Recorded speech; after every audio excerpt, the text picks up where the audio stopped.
Okay guys, alhamdulillah motor hidup okay. Okay guys, jadi Kinseliti bawa santai-santai.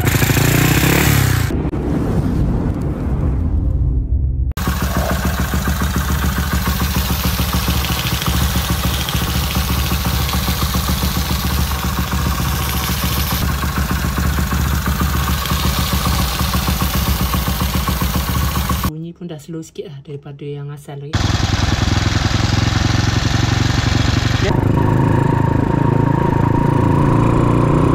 Jadi mudah start, sekali start dah hidup. Untuk bagi timing center, kawan kena setting lah carburetor. Angin penting, dapatkan high RPM untuk pembakaran yang sempurna lah. Jadi ni Kinseliti akan alih carburetor ni ke depan. Kinseliti nak pasang sayap, tutup habis punya. Okay guys, Kinseliti akan buka trompet dulu. Sebab kalau tak cabut trompet ni, dia sempit.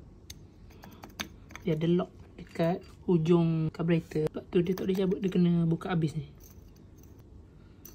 Okay. Jadi ni penapis kopi. Bukan penapis kopi, penapis batu. Batu kasar-kasar kan. Okay, jadi ni dalam dia dah lama tak servis. Nampak tak? Jadi Kinseliti akan servis dulu. Lepas tu akan tala ke depan. Alhamdulillah. Dia saiz 8. Dia mudah loose. Kalau dah lama tak buka, dia ketat kan. Buka skru. Ni mudah. Nampak tak? Nut.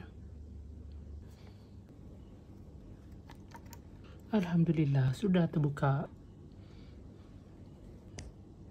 Okay guys, jadi carburetor Kinseliti dah alih ke depan lagi. Nanti untuk memudahkan kita pasang kepak, dia tak terkeluar.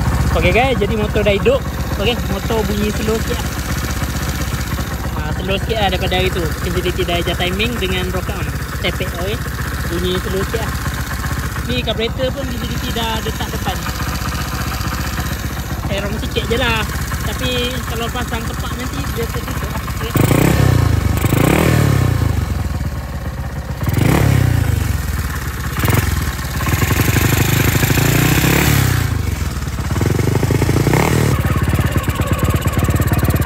Okay guys, jadi Kinseliti bawa santai-santai.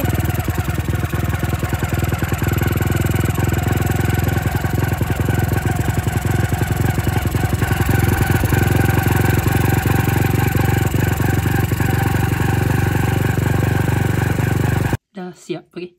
Jadi Kinseliti dah test tadi, memang padu. Pick up top speed ada, pergi-pergi. Jadi setakat ini saja perkongsian Kinseliti. Semoga bermanfaat. Berjumpa lagi di video yang akan datang. Jangan lupa solat dan baca Quran. Jika belum subscribe, boleh tekan subscribe, like, komen dan share yang terbaik, okay. Setting motor dengan betul supaya top speed ada, pergi-pergi.